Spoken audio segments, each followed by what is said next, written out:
নদিয়ার পলাশীপাড়া থানার ছোট নলদহে বান্ধব সমিতির পরিচালনায় আদি সন্তোষী মাতা পুজোর শুভ উদ্বোধন হলো শুক্রবার। ফিতে কেটেও প্রদীপ প্রজ্বলন করে পুজোর উদ্বোধন করেন বিশিষ্ট সমাজসেবী অনুপ রায়। এছাড়া উপস্থিত ছিলেন সাহেবনগর গ্রাম পঞ্চায়েতের প্রধান কৃষ্ণা মণ্ডল সহ অন্যান্য সম্মানীয় ব্যক্তিবর্গ। পুজো কমিটির সম্পাদক দেবাশিস সরকার জানিয়েছেন, এই পুজো এবার ৪৫ বছরে পদার্পণ করল। এই পুজো ঘিরে এলাকায় থাকে চরম উন্মাদনা। পুজোয় বেশ কিছু আকর্ষণ লক্ষ্য করা যায়। এবার তার মধ্যে সামাজিক কর্তব্যকেই প্রাধান্য দিয়েছে পুজো কমিটির সদস্যরা।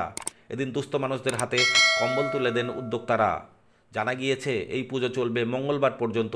এই পুজো উপলক্ষে প্রতিদিনই সাংস্কৃতিক অনুষ্ঠানের আয়োজনও করেছে সংশ্লিষ্ট কর্তৃপক্ষ। পাশাপাশি পুজো প্রাঙ্গণে চলবে মেলা।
যদি এখনও আমাদের খবরের দর্পণ চ্যানেলটি সাবস্ক্রাইব না করে থাকেন, তাহলে এখনই সাবস্ক্রাইব করুন, সঙ্গে বেল বাটনটি ক্লিক করুন আর পেয়ে যান সব খবরের দ্রুত ভিডিও আপডেট।